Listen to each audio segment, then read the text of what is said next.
Good morning, everyone, and welcome back to I don't know, dude. I don't know what's up with my voice this morning. I've got the Barry White thing going. It's Sultry this morning. We're very sultry, but it's also like a dark welcome. 30 where you are.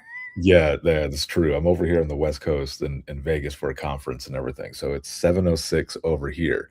But welcome again to I can't even say it. Most important seconds after the pit. This will be episode 15, and we are going to be breaking down the season finale, which was something else. So we're going to be going through this. We've got a special guest with us as well. As always, Keely, my homie, how are you doing today?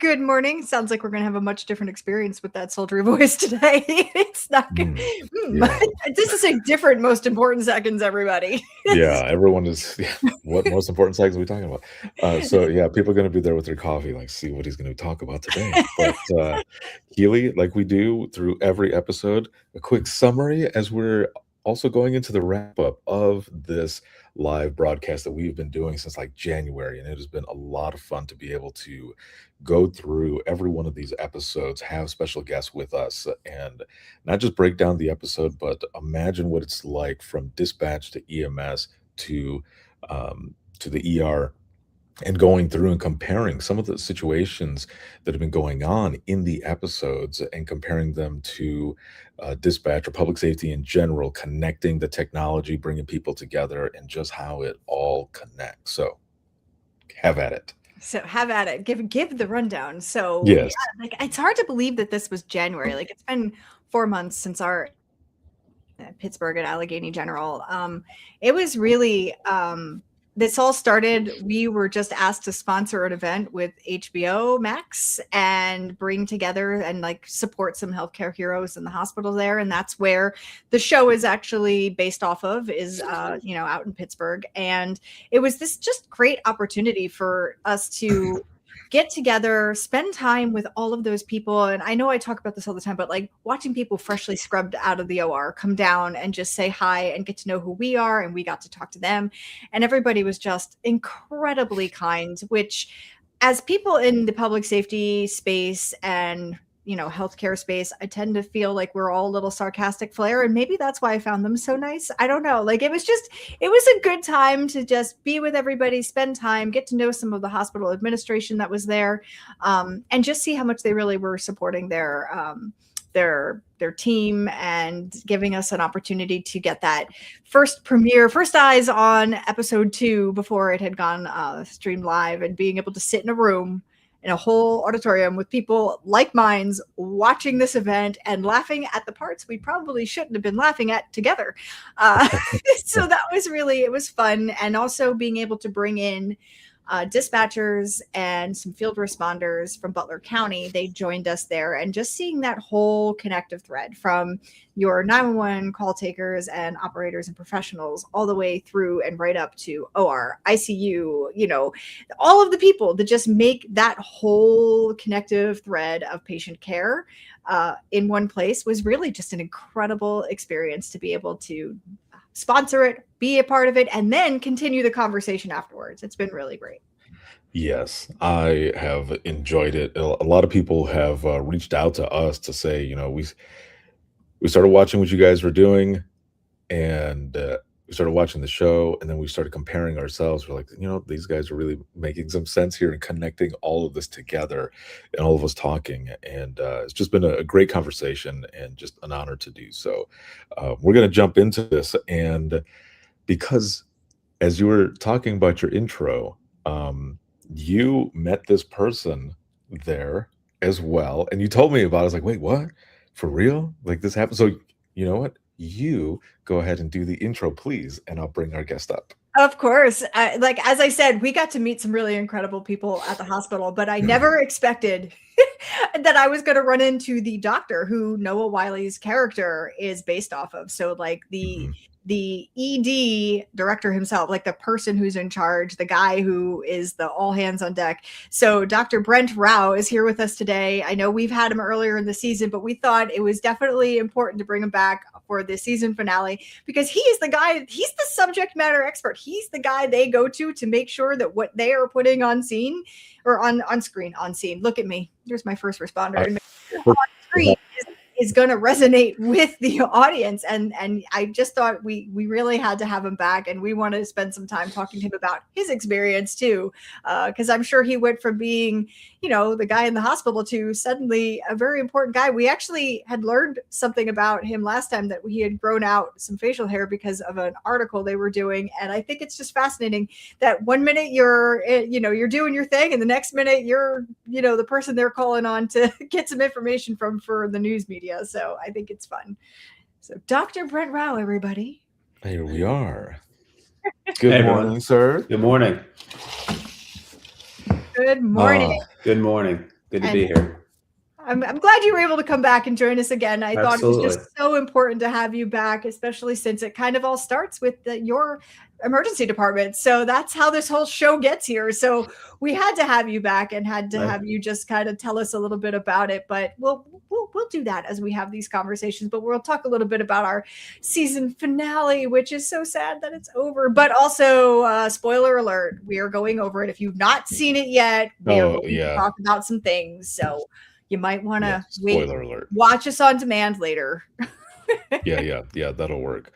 One of the things that we wanted to bring up right off the bat is the fact that you've got all the systems back up now, and in comparison, and we'll definitely get your experience as well. This has happened where you've been. I'm sure it has, but like for us in dispatch, when our systems go down, especially the system that I had, an older system, you go back to tablets and you're chiseling everything in, and when it comes back up, you're manually putting everything in, and the time that it takes, and the fact that 911 doesn't stop, emergencies don't stop, so you have to keep going back and forth. And then you've got officers, who are calling in like, what's my number, what's my number, what's my number, and like, you know what, when we get done with it, we will give you the number.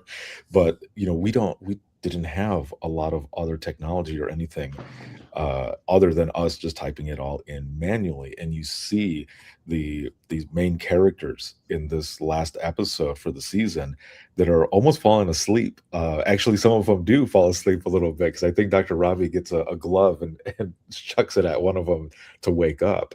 And she's like, I was just resting my eyes. But they're using dictation and the AI and everything to be able to do it. So in comparison, just talking about technology, I guess in general, Dr. Rao, from the time that you started to the way it is now, how has the technology changed and how you work through those situations? Yeah, I mean, the technology's changed quite a bit as far as not just the way we take care of patients and maybe the equipment that we have and everything, but just the way that we are alerted and the way that of patients coming, the way that we track them through the system from the pre-arrival all the way through the emergency department care, and then either to discharge and then up into either the operating room or wherever they end up going in the hospital once they're admitted. So that's all been way more kind of streamlined, but also, as we've mentioned before, it's caused us to rely a little bit heavier on that technology. And so when it does go down, you've got a lot of people that are younger than I that don't remember the paper days and don't remember other ways to take care of things. And as you kind of mentioned, sometimes the most challenging part is you when the system goes down and it's all chaotic for a little bit, you almost after a few hours almost just kind of get used to the chaos and the writing and all this, and then all of a sudden the system comes back up and you convert back, and that's almost just as painful as when it went down, because now you're putting it all back in there, and it's like this switch back. And yeah, usually it's later in the shift, no matter when it started, that the system comes back up, so you're more tired. I think about, for example, yesterday, where we're relying heavily, we have the NFL draft going on down the street from our hospital right now, and we're relying heavily on communication through technology with our medical forts that we have around the stadium where the draft is taking place, and then us, which is less than half mile away up the street. And then also that's how we're tracking patients going through, who's being treated, at least from there, who's coming in and stuff like that. So I can't imagine because I've seen it before, but I thought about that yesterday. If this technology went down in the middle of this draft, what would be our backup? And we certainly have backups in place, but it's almost harder to start with the technology, have it go down, and then have it come back than just doing it, the old school way, so to speak, from the beginning. Yeah, for sure. Have you had any of those moments like throughout the season when someone's trying to take a picture of something before it goes down, or someone brings out the whiteboard? They're like, "All right, Anyone remember how to do this, or Yes. you Oh start yeah. going No, through? we when they're planned, we actually have the whiteboard, sitting in the back in a room. Part of the ED's under construction, but we know where this particular board is. We slide it out and we start, there's a bunch of dry erase markers and we start scribbling as fast as we can before it goes down. When it's unplanned, sometimes we don't, but sometimes when it is unplanned, there's almost a little countdown on the screen that you're about to lose it, and everybody grabs their phones and takes their picture as fast as they can. And we'll try to then put that on a board. So what they did in the pit when that actually went down is very familiar, and we've had that happen both planned and unplanned times, like in the show. Just from everything from, again, possible cyber attacks up to just maintenance issues or unplanned maintenance that can happen at any point. Keely, what are your thoughts on the technology and everything, but also some of the parts that you see in the episode where they're going through the dictation and they're just kind of looking around at people and nodding out a little bit. I was like, I feel that. I remember some of those long nights in dispatch and you're trying to put everything in, or even when I first started out in the single dispatch PD, where one person was just on and we had to listen to some of the tapes from the interviews and we would have to type out the transcript, and I'm just fighting for my life to stay awake. So what are your thoughts on some of all this? First, Christopher's in the audience with us, and he wrote, "We don't teach cards to new dispatchers for some reason, so the stress goes wild." And there's that moment too, because now you've got to train these people when it all goes down. Even if even if you are prepared, sometimes we have, to Dr. Rao's point, like maintenance, they've got to, pull the system down so they can reboot something or add some updates. So like even in those planned stretches where they're like, should be down for 20 minutes and 3 days later, it finally comes back up. But like in those moments, you're actually training on top of that, because now you're like, oh, now I've got to teach these people how to do it. And it's a great point. Like, why is it that we aren't also training what to do when we have to go back to analog, right? Like when we have that moment. So like, in the midst of now the system's gone down, you're also showing these people, and that you see that on the pit where it goes down, and now you've got the old timers that are like, here's your clipboards, here's your racks, here's this, but they're still processing traumas that are walking in the room. They're still probably, dealing with the people who are on the onslaught, and they have ice that's now come in. They've got this whole introduction. Now there's this whole layer of things are about to get real, and now patients are disappearing off of boards, and they can't keep track of that because it's not like they scanned themselves out of the hospital and it came off a board, So there's all of these other layers of things, and like you said, Ricardo, your cops are calling in between, like, can I get my number? I got to stop this car, right? And you're like, not now. I don't even have a CAD system. Like, don't do that. Everything. So like the regular everyday life doesn't stop on top of that, and then to Dr. Rao's point, when the system comes back up, it's now you've gotten into this cadence. You've gotten used to the system being down. You've now figured it out. And now everything comes back up and you're like, oh, now I've got to get back into the groove of getting it all there and entered, because all of those patient records, all of that data that you've now ingested during that time has to go somewhere so that there is a record of it. And that to me was more of a pain in the ass than anything else I would deal with. And it's that like the time, and you realize, right? And I think I mentioned this to you when I sent you my notes. You realize how long analog really did take.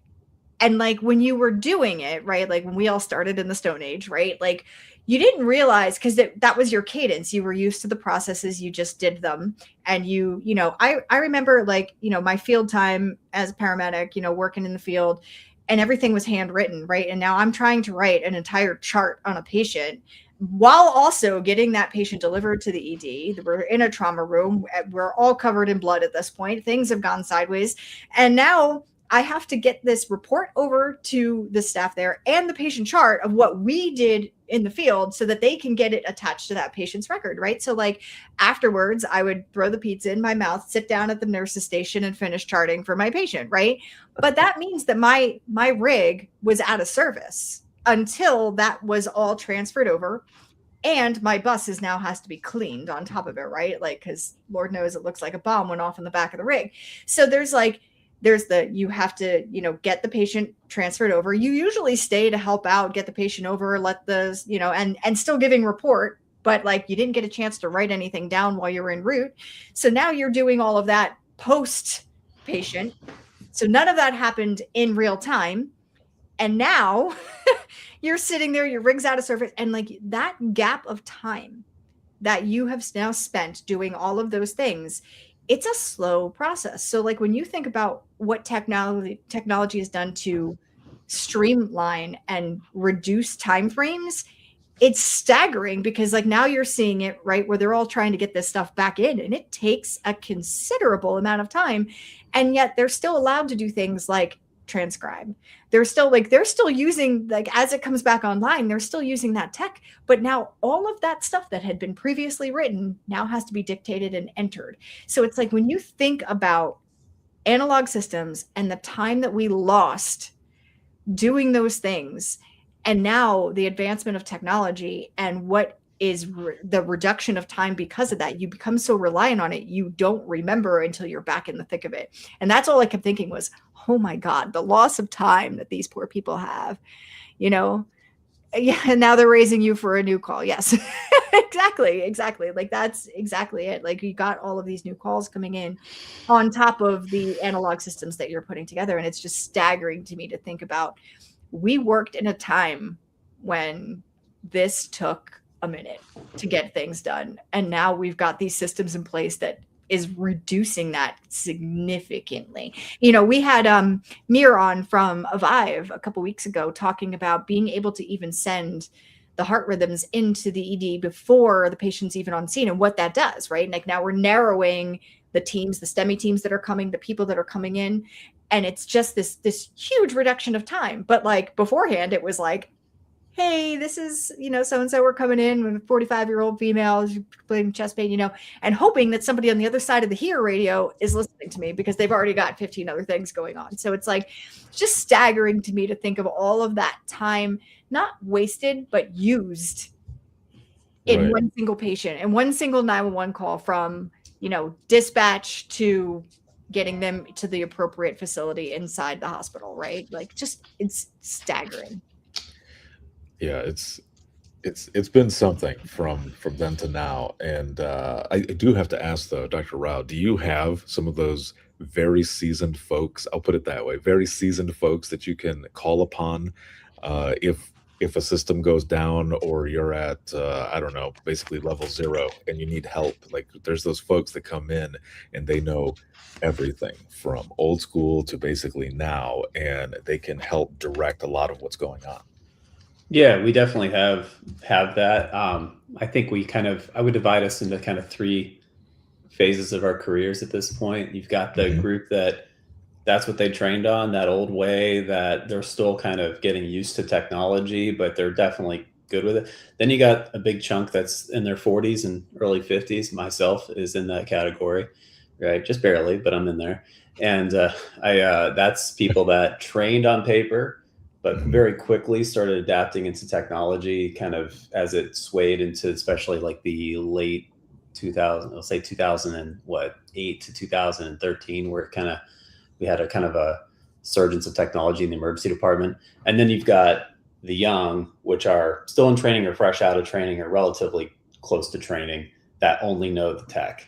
And they're very good with that. Those are the people that, hey, I want to create this in my EMR to track these patients, or I want to generate this report. How do I do that? And they just type some stuff in and it's done.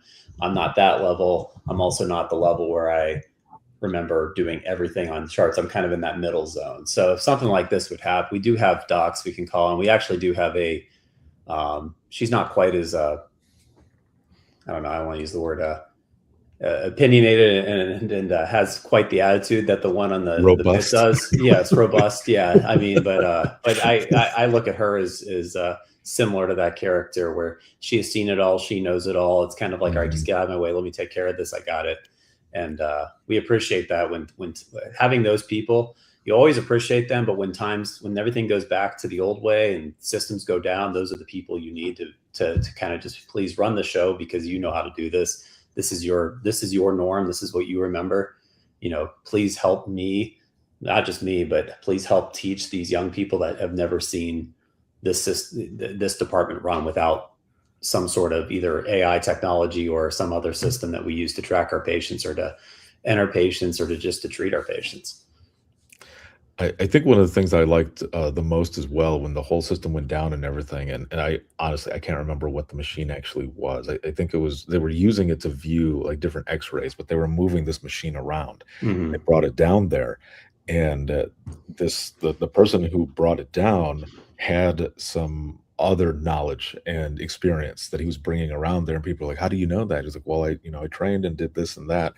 And I think those are always a good thing to have people around. And sometimes you don't even know until something like this happens where you find out, oh, they know way more and I can Hmm. learn from that as well. Now, a thought as we're talking about this, if you could build like in your ideal system on information coming from dispatch or from EMS or like Keely was saying from like a Vive to send all of that vital information, like what would that system just I guess just an overview, high level, what would that look like for you? Thinking of something that would be ideal for all of you to have for that information to save or to help save lives as much as possible. Probably something that goes one directly to the people that are working that day, because these some of these things with good intent end up just being broadcasted, and a bunch of people that aren't even at work maybe get something on their personal phones and have to opt in, opt out, and then you forget to opt in when you're in the day, when you sign in for the day. So it's almost like a system that would recognize, like, okay, Rao's on shift. That means that he's now active on this system. So stuff's going to start getting transmitted to his phone, stuff that's going directly to, like, I use our phones because we all have phones on us. But some of us, like myself, have a work phone and a personal phone. I don't care which one it would go to, but uh, that information coming to me and going into my pocket without being broadcasted overhead. The ED is so distracting. There's just so much going on, especially for the attending doctors, the Noah Wileys out there, and obviously myself, where I'm not only in charge of all of these patients, but I'm also in charge of the physicians, both the residents and the attendings that are taking care of these patients, their well-being, how they're practicing medicine. I've got so many distractions all the time that I don't need overhead pages every 2 seconds of sepsis alert here, STEMI's coming in here, 3 GSW victims coming in 20 minutes. Maybe some of that stuff is good to have overhead, but some of it is it just adds to the stuff, and you end up missing something because there's just so much stimulation, so much going on, and so many things that you can possibly hear at one time. To have something that directly comes to me, information that comes to me when I'm working and not when I'm not working, clinically, would Mhm. be ideal. And that would include, not just demographics of the patient, but what they're coming in for, rhythm strips, as Keely mentioned, especially if it's a cardiac nature, maybe a quick EKG snapshot, because we still sometimes are in the the every paramedic team, for the most part, attempts very hard to transmit us EKGs. It works about 60% of the time, right? Depends on where their service is, right? Where they grab that patient. It's like, oh, I sent you an EKG. Did you get it? I'm sorry, I didn't. It's probably because you came from this town that I know has probably, the closest tower for your reception was probably 40 miles away, and we didn't get it, and by the time they start transmitting it and it works from the, en route, we're already 4 minutes away. So at that point, Mhm. it's just kind of just get here. We'll see when you get here. So I think all that information being streamlined to the people that are working when they're working, not when they're not working. And again, coming to our pockets and maybe not necessarily overhead, just adding to the stimulation of an already really loud place, especially, when I think of like last night, even though we did pretty well with the NFL draft as far as just the commotion and all the added stuff because of that. In addition to the fact that every single patient had the draft blaring in their rooms, and you could just hear the, the noise of the draft, and especially when the Steelers were picking. So, we to have that more just kind of being streamlined to our pockets would make more sense. That's awesome. Keely, what are your thoughts in listening to Dr. Rao talk about this and how with what you do as well in your experience? What are your thoughts? He brings up a good point about getting the information to people when they're on duty, right? Like, so Mhm. we had a particular situation in my center a few years ago when I was the director, and all of a sudden there's the chief of police is banging on my center door, right? Like we don't give them access, right? Because we don't want them coming in there and yelling at our dispatchers or just thinking they can come in unless they're bringing snacks. But yes, snacks are allowed. But she was banging on our door and was like, why didn't you dispatch that? And we're all kind of like looking at each other, dispatch what? Like, what are you talking about? So as it turned out, they had implemented technology at the school and they had pushed a button for an app, and that app didn't go anywhere.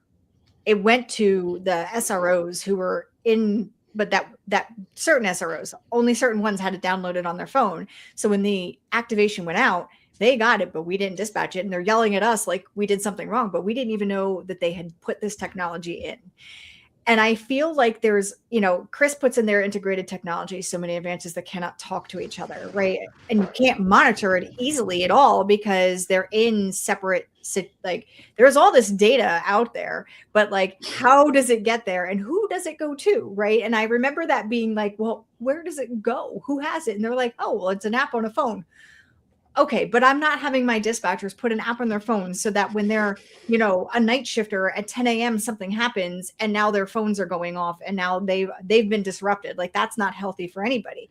So like that's an extremely interesting point. Is it's like you said, to check in, check out. Like I'm on call right now, so like you can go ahead and send that to me. I'm interested in what's happening, and let the people determine when they want the information pushed and when they don't, right? Because I agree, some things just become background noise to us. Like right now, it's now that I've been out of it for over a year. I was on a call interviewing an ECC the other day, and their 911 phone rang, and it was the same tone that we had. And I was like, "Oh, so did that trigger you?" It totally triggered me. I was like, "Oh, that's it." But like when you're doing it all the time, you're desensitized by it, and like you hear all those announcements, you hear those things going off, and it's like radio traffic for us. How many times do you hear like a squelch of a radio off and it doesn't even faze you because you're just so used to it? But like if an officer changes their tone of voice, suddenly your ears perk up because you're like, oh, that doesn't sound like something normal, right? So like imagine if you could take that and streamline that to something that's like viable into a person's pocket, like their cell phone's going off and they know that alert means something is inbound to them, specifically to them, like they need to make. So I think that's a really fascinating point because I feel like everything just becomes noise.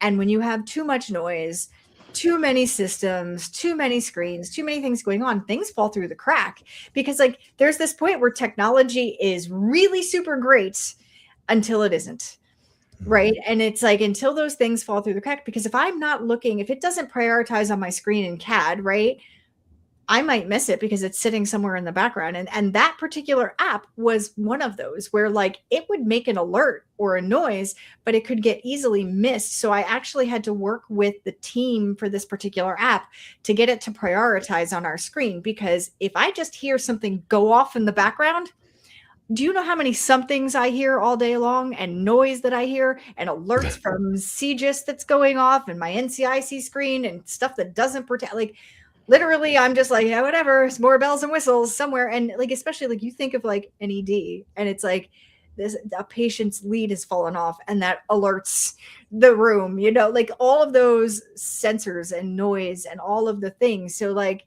I can imagine hearing something coming over and being like, code what? What did they just say?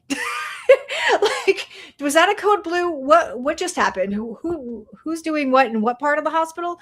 And was that for the ED or was that for ICU? Where was that? So I can see that, like, if it's specifically notifying the people that need to be notified, I feel like that would definitely change the game. And to Dr. Rao's point also is like, it's true, right? Technology is great until it isn't. If they can't get some of those, they try to transmit all the time. And I was definitely one of those people that was like, okay, it's not transmitting. Okay, it's not going through. Button, like, let's keep trying it. But it's like, what could we do to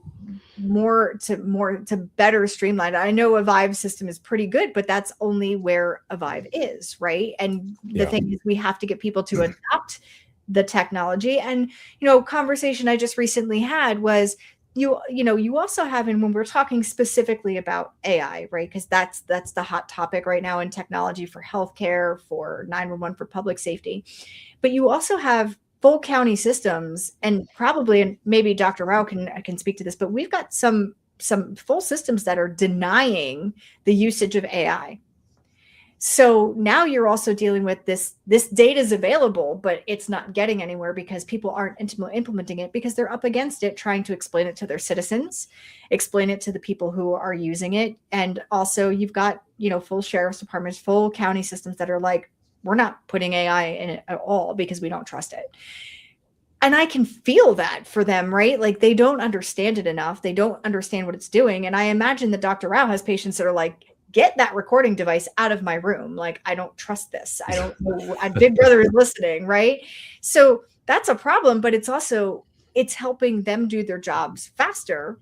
But it can also be a really scary thing, especially as we've talked about the 3 different generations. I feel like your little guys are like, whatever, my face is on a screen all day long and I understand the technology and understand it's not so scary. But then you've got my dad, who is like, I'm not putting that in. And it's like, okay, but you have to. It's the only way you're going to get your patient chart. So it's like having those conversations is that we're in a really weird time right now. Like, and also respecting that there are some that are just not comfortable with it, but how do we get that information to where it needs to be in a timely fashion? So it's definitely, I've got big thoughts about all of it for sure. Big feelings. I've got big feelings about it. So I've got a couple things that I want to mention here as we go into the wrap up of this. And again, Dr. Rao, thank you so much for being on here with us. Yesterday, I taught my class. It's a peer support session called Imagine Listening. And one of the attendees in there broke down while she was sharing a story. And what she said was, it's okay to cry. And she was telling everybody in there, all these dispatchers in there, that it's okay to cry and remember the things that hurt. And it's okay to reach out and all. And throughout the last few episodes, specifically for Dr. Robbie, you see him crying a bit more. And in the season finale, during the C-section, he keeps looking back at the baby. And, he's struggling himself with a lot of different things, saying, that he possibly doesn't want to be here anymore. And people are concerned for him. And once the baby lives, there's also a Jane Doe baby that's been there throughout the whole season. And Dana is looking for someone to kind of take her, I guess, in a way. And Dr. Robbie ends up there holding the Jane Doe baby and is just like kind of looking down at her and crying and stuff. And I feel like where he felt like his life might have been ending or all this chaos was going on within him, that he found new life in a way. But also in the same sense, with the work that he was doing, it was almost like a reminder, like, this is why I do what I do. And I feel like we go through that as well in public safety at times, where you get lost and you're trying to find your way back and you don't know, you question if you're doing what you're supposed to be doing or you're in the spot that you're supposed to be. And then you get a moment like that where you realize the impact of what you do. And it's like, yeah, this is what I'm supposed to be doing. And I just wanted to bring that up because it was a powerful moment to see him with, connecting with the baby that he'd been working on and the mother as well. And then connecting with Jane Doe baby that's been there. And just to see that connection, that was pretty powerful. So I wanted to mention that because I'm sure the both of you have had moments where things have been really hard and you kind of question certain things, but then you have those moments where, this is why I do what I do. And this is why I'm here. Like, this is really my calling. Like, what are your thoughts? Either one of you. Keely, do you want to go? Do you want me to talk? Hey, listen, I've got plenty of stories to tell about my trauma. For me, I've been doing this for, emergency medicine now for almost 15 years now. So a lot of different things. And, I think back on my career and one of the completely self-serving, this is a completely just for me, all the stuff with the Pitt, right, has then led to me doing things like this or media. I've done a lot with obviously just local news, but obviously national stuff, whether it be PBS. I just did something with Esquire magazine, HBO, things like that. So it's given me a lot of outlets and Mhm. it's almost like every time I do one of these big formal interviews, it's almost cathartic for me to just get it out there. Yeah. So I appreciate the Pitt just entirely. This is selfish. This is just for me, because it's allowed me a chance to almost vent out some of the things that that before maybe only my family, my wife, maybe my parents had heard.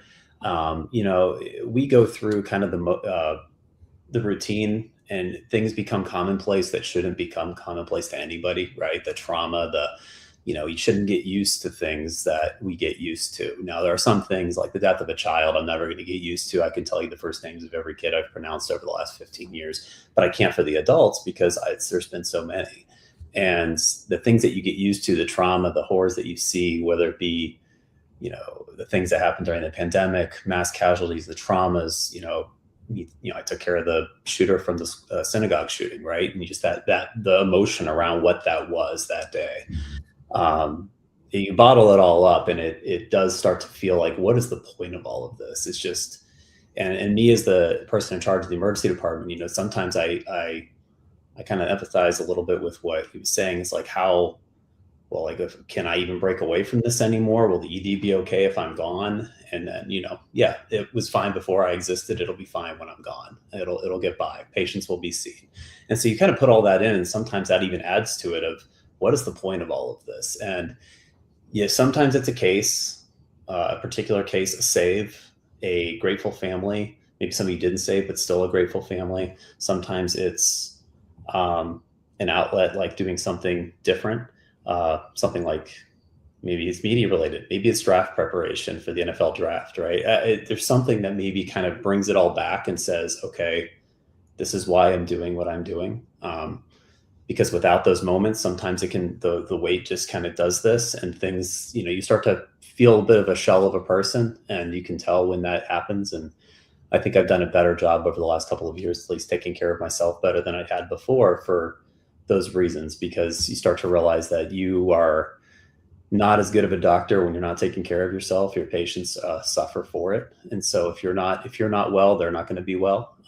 So I think all of that together has kind of been a wake up call. And I like that this season of the Pitt did show, there's been kind of some controversy on, there was really a lot of focus on Robbie and his mental health, but me, again, selfishly, I was appreciative of it because I could reflect on a lot of what was going on. And when even just when Noah was filming with us in the second season, when he was filming it, we were talking about this stuff. It was very cathartic for me to just kind of get it out there, and still is to this. I mean, this conversation is how I survive nowadays, right? And Yeah. it gives me a next, okay, that'll give me another month and another month and another month, and it's good because, again, I'm responsible not just for myself, but for a lot of patients. I'm responsible for a lot of doctors. I'm responsible for training a lot of doctors and nurses as well. So again, a kind of a long-winded way of saying that all of this very much resonated with me. What you said resonated with me as well. So I think it can be a lot. The world can be very heavy, especially in healthcare and especially in emergency medicine and pre-hospital and everything around emergent care, just the things that we see.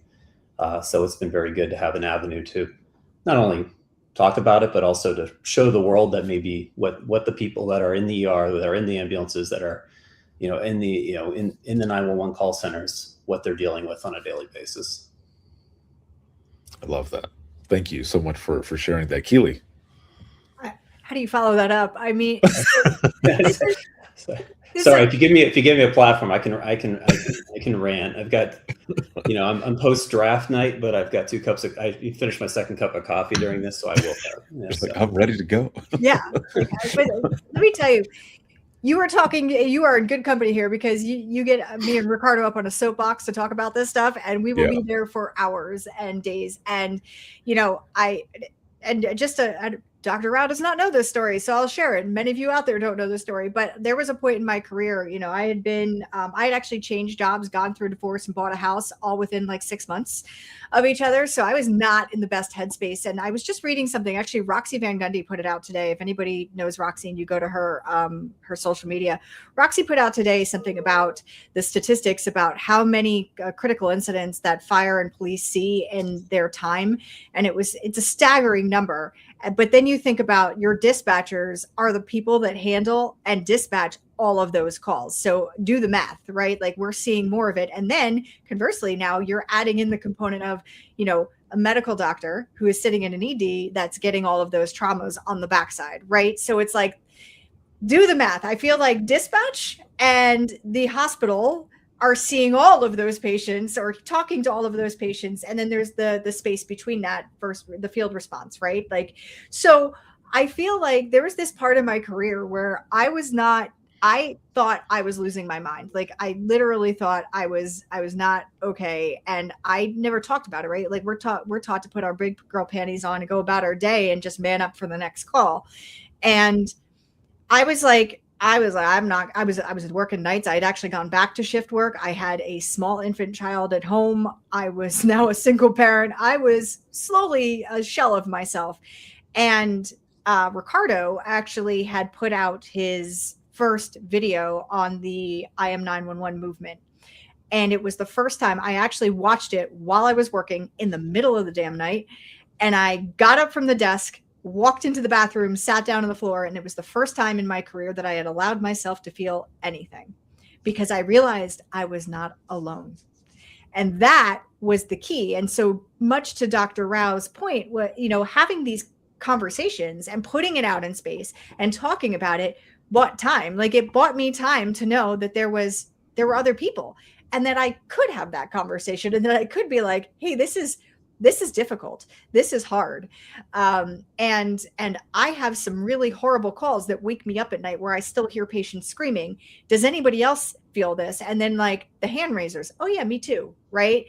And so I think, being able, and I don't find it selfish at all, Dr. Rao, that this has given you a platform and an avenue to now be able to have conversations, to be open about what it's like to work in an ED. And it is now becoming commonplace because people are watching it and people are empathizing with it. And I feel like the more that we do that, the more that we put things in public and we let them understand that like, this isn't as easy or as, screen worthy as, there are difficult parts to it. And that the fact that they put that up there and they're showing, I mean, you're watching, which doctor is it? I knew her name last night, but I don't know it now. Where she, she's having an issue with her mother and it's affecting the way that she is treating her patient, Dr. Mohan. Yeah, she's she's having difficulty treating her patient because she's got personal stuff going on. Remember, we're all humans too, right? So you've got these other you're not just dealing with the work life, you're dealing with the external life as well that can sometimes impact that part of your life as well. Like you can't just hang it up at the door. And a lot of times they're like, hang it up at the door. Well, what happens, a very dear friend of mine and former colleague of mine lost a child. Well, now I'm worried about her every time she answers the phone. The first time she takes a call like that, what's that going to do? Right. So I worry about her constantly. She's constantly on my mind because it's like you have your real world stuff, the stuff that you do every day. Then you've got your patient stuff. You've got your callers stuff. You've got your people stuff that you're doing too. And it's like almost like twofold. Right. And also we're experiencing a part of life that many humans never do. They get maybe 4 traumatic incidents in their entire lives where we're dealing with all of those, right? Like we're seeing things that normal folks don't see, hear, touch, or smell, right? So like, but we're getting all of our senses in the middle of all of those traumatic circumstances. And I think it's incredibly powerful that the Pitt has brought that to light and isn't afraid to talk about hard conversations. They're talking about some very politically charged things in the middle of their ER too. Like the world is heavy right now and they're bringing it up and being like, look, we're dealing with that too. Also, like it's not a us versus them. It's and we are experiencing this too. We are scared about things happening too. And I think it's so important. And I can imagine that now for you, Dr. Rao, that you have had this experience, this behind the scenes part where you're now part of this and you're having these avenues, this media that's now suddenly been thrust into your life. And I imagine it's been cathartic, but also like you were, I don't want to say just an ER doctor because you're more than that, but like you were like somebody who was doing a job that's out there and now you've got the media that's knocking on your door all the time. And I know we talked in the last one where they were having you grow out your facial hair so that they could do the split screen. So what's that been like for you to like also kind of be a focus of media? And I'm sure HBO Max has talked to you. You now, I mean, you basically call Noah. Like he's a bestie now. So like, what's it like for you as well? It's been it's been fun. It's been great to see not just for our ED at AGH at Allegheny General, but just get emergency medicine stories out there, and just to have like you mentioned, you have the public just to be aware of maybe like you said, when I was before media and stuff, I was doing the same stuff. It's just now it's more available in front of you on TV and through the media, and so it's always been there. I just think that it's just maybe there was a curtain pulled over it that maybe is starting to be shown more and in a more realistic light than maybe some other medical shows have done in the past, not focusing so much on the drama. And the drama of this show, the drama around the characters is a little bit more real drama, in the fact that it's drama that forms who they are and how they're practicing that particular day with life going on. It's not, who's meeting up with who after a bar and who's getting with who. It's a very different kind of a show, which is well appreciated. And I don't think we really have had that up until now. But no, it's been a lot of fun. I think things are going to probably calm down a little bit until November when we start filming again. Right now my focus is getting through the NFL draft. And once we're through that, I think maybe things will, calm down a little bit, but it's been a lot of fun. I've had, my alma maters reach out to me and do this or that for alumni things or speaker events and things like that. And it's just stuff that I certainly never thought about doing. It was not something that I chose emergency medicine for. You don't choose emergency medicine for the fame and glory, right? There's nothing glorious about necessarily what we're doing. It's about saving lives and treating patients, and that's why we're doing it. That's why we were drawn to it. So no, it's been fun. I'm not going to lie and say that it's, oh my gosh, it's just been so. No, I mean, I'm not, I'm sure if you get super famous, then it becomes a thing where it's actually more of a burden, but I'm not there. I actually think it's a lot of fun right now because I'm not at that point, and it's so different from what I normally do. So I've enjoyed it, and I've enjoyed that we've been able to get our stories out to the public. It's been great. Excellent. Well, sir, thank you so very much for what you do in general, for what you do, and for coming on, being willing to come on and chat with us these last couple times, and just to learn a lot of things. I've been watching, throughout this season, and there are different procedures that are going on. I would think in my head, I wonder if Dr. Rao sees these and thinks, yeah, I taught them how to do that, or I showed them how to do certain things, and just have that kind of like, little pat on the back moment where you're like, I got to do these, these parts with them. And I just think that's really cool. So again, thank you for everything that you do and coming on with us. It's been an honor. I appreciate that. It's been a pleasure to speak to you both and to, again, get stories out there more. We are the storytellers. Yes. Yeah. We were going to continue to do it. If you ever need anything, or you ever have any questions for us at all, or anything, or maybe when filming and everything else starts, if we start doing this again, we will be in contact with you. But Sounds enjoy good. the rest of your day, and hopefully people continue to behave with the draft going on. Yeah. And I hope if they're so. able to get through it. Yeah. Round 2 and 3 coming up. So. Oh man. Yeah. All right. Well, thank you very much for joining us, and we're going to go into our outro. And again, thank you for everything that you do. Thank you, Dr. Rao. Don't be a Thank you both. stranger. Will not. Thank you. All right. Keely, this has been amazing. So much fun. I'm sad it's over. I am. It's been fun to make the connection with, some of our guests, talking about how we put technology and people together to make everybody safer together. It's been, and to discuss what a safety network looks like, right? Not siloed systems, everything integrated, looking at one screen for your 911, getting that information to where it matters in the long run to save minutes. It's just been a really incredible experience. It was so great to meet everybody over at Allegheny General and spend the entire day with them, because we really did. And the folks at Butler County who hosted us during that event as well for the media that day.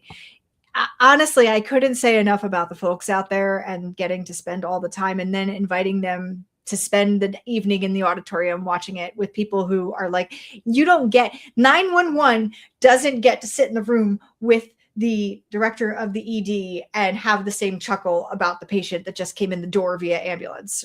And Yeah. like, and also we had field responders in there with us, right? Like, you don't get to do that. So being able to get to do that for one evening and see the like-mindedness and see that we are literally one chain of response.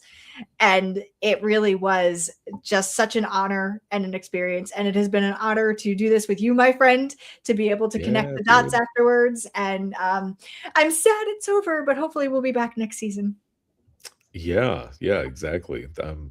With the way a lot of that stuff ended, it's like, wait, what? I know.